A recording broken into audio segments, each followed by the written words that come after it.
Ang i-offer ko po sa inyo ngayon ay isang property na ideal para gawing resort.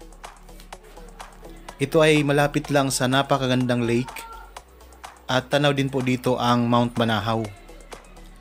Ang property na ito ay matatagpuan natin sa bayan ng Cavinti, Laguna.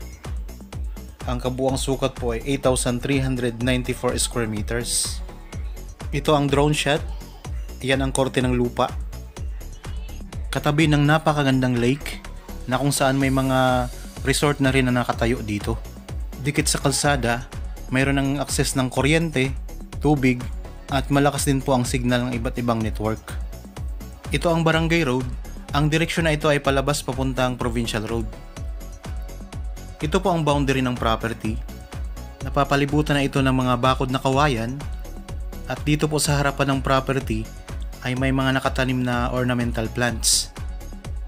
Meron itong frontage na nasa 114 meters. Napakalinis ng loob ng property mga kapraps oh.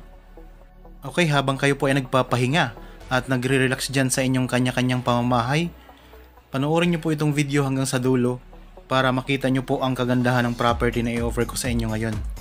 Unahin po natin dito ang frontage. Tanaw po dito ang Mount Banahaw.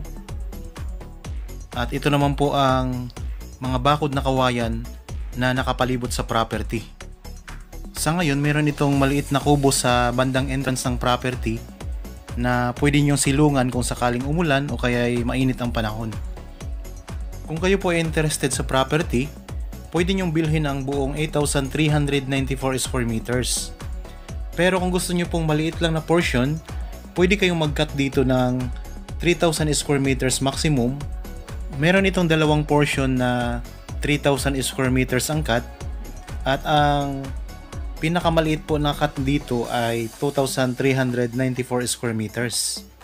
Syempre po mga kapraps, ang kalakaran dito, kapag small cut lang ang inyong bibilhin, mas mataas po ng konti ang presyo kumpara doon sa buong property na bibilhin po ninyo.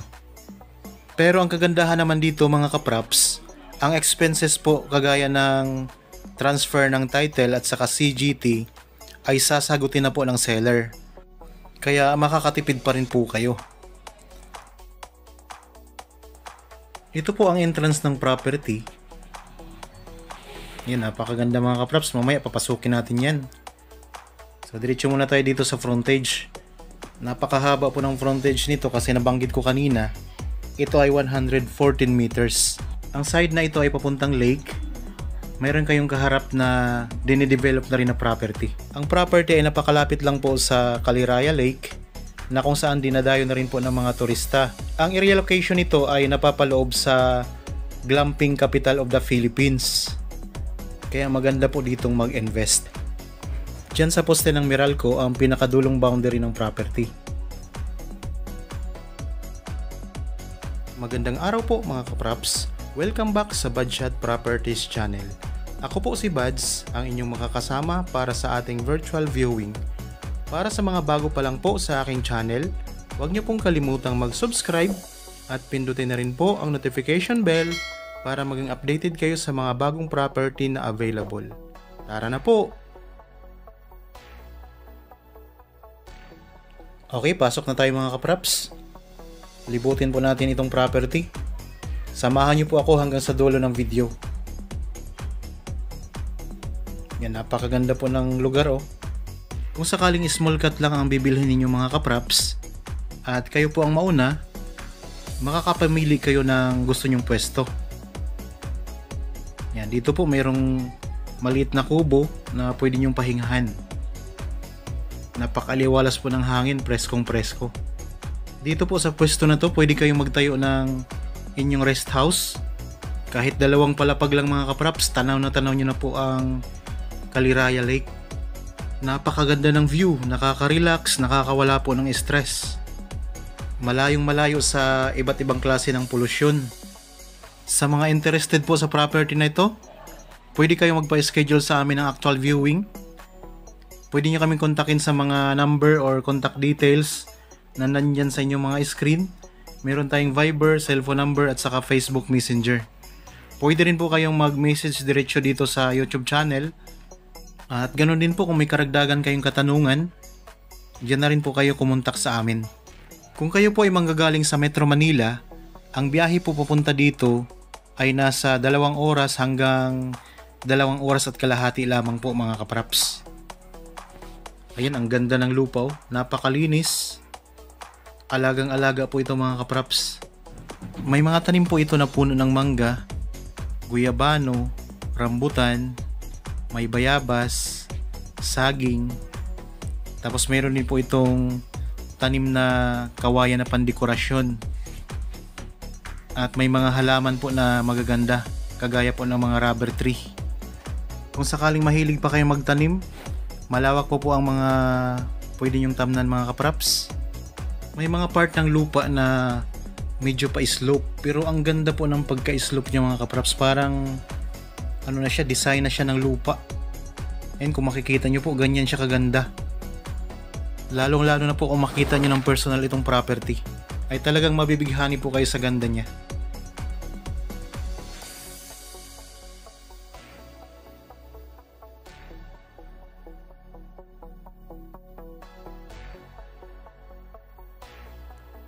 Nandito po tayo ngayon sa may bandang likurang gilid ng property mga kapraps. Ayan po ang mga bakod, o palibot na talaga siya ng property. Ito ay complete documents na, kaya kung sakaling kayo po ang makabili nito, transfer na lang po ang gagawin. At ang presyo nito ay makikita nyo sa description box at sa title po nitong video. Sa mga viewers po ngayon na naghahanap ng ibang uri pa ng property, marami pa tayong mga available dito sa YouTube channel. Pwede kayong mamili. Iba't iba pong sukat. Syempre po magkakaiba ng presyo depende sa location. Sa part po ng lalawigan ng Laguna, sa Santa Cruz, Liliw, Nagcarlan, Pila, Victoria, meron tayong sa Bae, tapos Mahayhay, may Magdalena, at iba pang bayan dito sa lalawigan ng Laguna mga kapraps.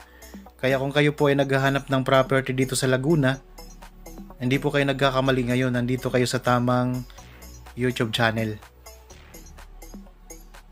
Kung sakaling may mga kaibigan din po kayo at kakilala na naghahanap pa ng property, mga kapatid, kamag-anak, pwede nyo pong i-share ang channel na ito sa kanila. Baka sa pamamagitan po ng channel na to, makakahanap po sila ng property gusto nilang gawing investment. Tapos sa mga viewers din po na may mga binibentang property na hindi pa makahanap ng buyer, pwede po kaming tumulong sa inyo. Pwede kong i-feature ang inyong property dito sa YouTube channel ko para hanapan din po natin ng mga buyers. Pwede naming puntahan ang inyong property mga kapraps at kuhanan po ng video para ma-feature natin dito sa channel. Para naman po sa mga malalayo sa Laguna, pwede kayong magpadala sa amin ng video. Ang haba po niya ay nasa 5 minutes pataas at naka-landscape po ang kuha, kagaya po nito. Okay, dito tayo ngayon sa bandang likuran ng property. Dito po sa bandang likuran, medyo mababa po ang lupa. Ayan po. Tapos ayan pa rin po ang bakod, oh. Napakalinis na po ng lupa mga kapraps, wala na kayong poproblemahin.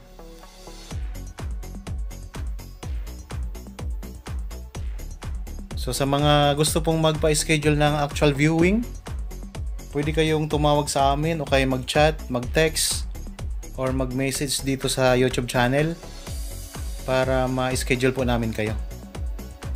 Yan, punta naman tayo dito sa may bandang gitna ng property. Yan, medyo mataas po dito mga kaprap sa may bandang gitna. So ulitin ko lang po, ang kabuuang sukat ng property na ito ay 8,394 square meters. Matatagpuan po natin dito sa bayan ng Cavinti, Laguna. Isa itong property na ideal para po maging resort. Pwede rin po itong farm lot. So kung sakaling gusto nyong bumili ng small cut lamang po, pwede pong mag-cut ng 3,000 square meters maximum At ang minimum po nito ay 2,394 square meters. Ayan ang itsura ng property mga kapraps, napakaganda. Lalo na po pag nandito kayo sa mismong property. Ito ang mga tanim mo, ang mga halaman, ang gaganda ng mga halaman din. Palibot na po ito ng bakod. Ang kagandahan po ay ang expenses nito kung kayo ang makabili, libre na po ang transfer ng title at saka CGT. Kasi sasagutin na po yan ng seller. So napakagandang investment nito kasi ito ay tourist spot. At ang lugar na ito ay sako po ng area ng glamping capital of the Philippines. So napakaganda po kasi tabing kalsada, tabing barangay road. At napakalapit lang po sa provincial road mga kapraps. Nasa 1.2 kilometers lamang po. At kung kayo naman po ay galing sa Metro Manila, ito ay nasa 2.5 oras lamang po ang biyahe. Kung walang traffic po yun mga kapraps. May mga tanim po na puno ng mangga, may puno ng rambutan, may saging, guyabano, tapos may mga bayabas din po. Marami din po itong mga tanim na mga ornamental plants dito sa property. Sa ngayon may mga maliliit din po na puno ng niyog na tanim oh. Kakatanim pa lamang po. So tulad ng banggit ko kanina, kung kayo po ang nauna, pwede kayong mamili ng portion kung saan niyo gusto.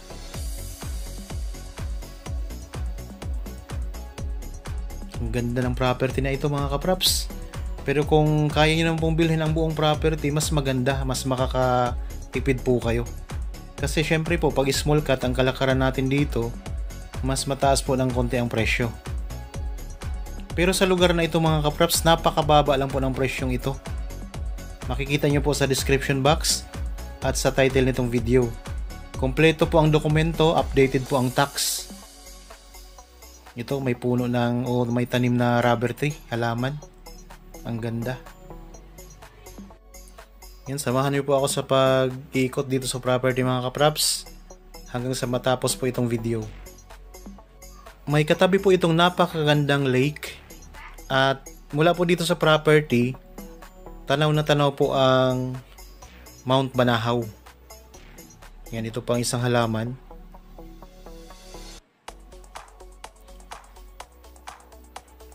Pwede pa why di ko itong magtanim ng iba pang mga prutas na gusto nyong itanim mga kapraps. Kasi malawak po ang property na ito.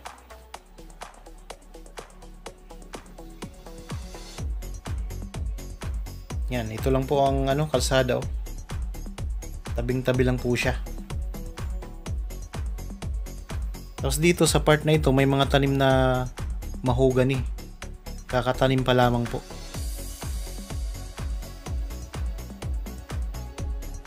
Ang ganda ng itsura ng property mga kapraps.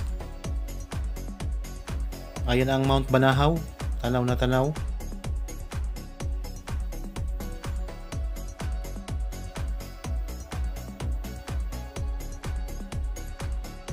Punta tayo sa may bandang gitna.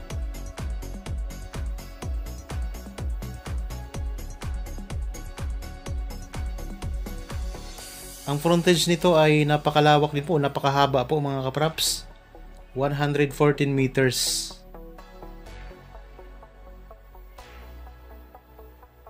Kaya naman po ang kawayan na pandekorasyon oh. Nasa may bandang gitna ng property mga kapraps nakapwesto. At ang isa pa sa kagandahan nito, ang lupa mga kapraps ay nababalot na ng mga tanim na Carabao grass. Ayan oh. So medyo mainit lang po talaga ang panahon ngayon. Kaya medyo nalalanta po o natutuyo ang mga dahon ng Carabao grass.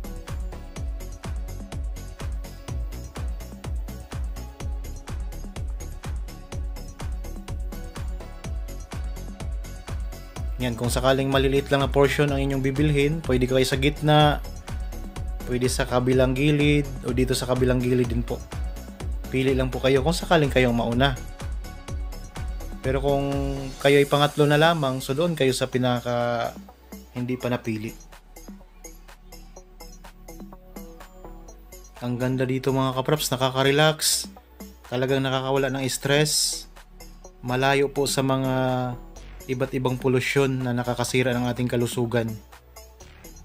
Pwede pong gawing resort, pwede po kayo magtayo dito ng inyong rest house.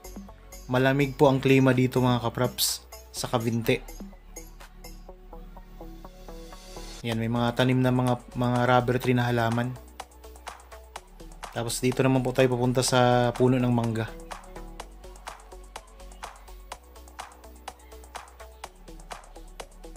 Yan, puno ng mangga mga kapraps, oh. Nasa may gitna ng property. Yan, nandito tayo ngayon sa may mataas na side ng lupa. Tapos ayun po ang pababa ng konti. So tulad ng nabanggit ko kanina, may mga part na pa-slope pero ang ganda ng slope niya. Parang design lang talaga siya ng lupa mga kapraps. So kung interested po kayo, ano pang hinihintay ninyo, makipag-ugnayan na kayo sa amin at bilhin nyo na itong property. Wala na po kayong problema sa dokumento, kompletong-kompleto na. So ang gagawin na lamang po natin kapag nabili nyo ay itatransfer na lamang po. At syempre libre na po ang pag-transfer ng CGT at saka title.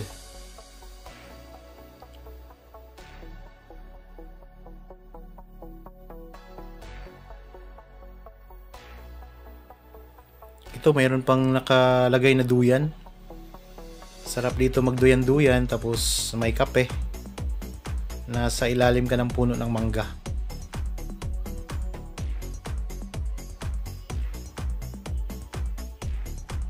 Ayan po ang kalsada, yung may dumaan na motor. Talagang dikit na dikit lang ang property, kaya pasok na pasok po ang inyong sasakyan. Yan, mayroon pa kayong parking. So ikot ko lang po ang camera mga kapraps. Ang gandang property.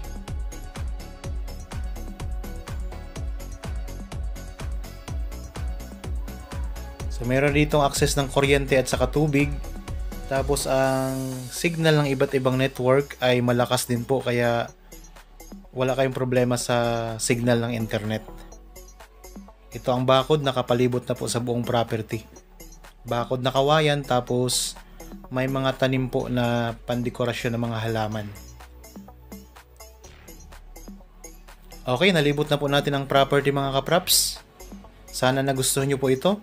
Para po sa mga bago pa lang sa aking channel at napadaan lamang po dito sa aking channel, huwag nyo pong kalimutang mag-subscribe at pindutin na rin po ang notification bell para maging updated kayo sa mga bagong property na i-offer po namin. Maraming salamat po, lagi tayong mag-iingat at God bless po sa ating lahat mga kapraps. So ayan lang po ang kalsada, oh. Nandito na tayo ulit sa kalsada mga kapraps.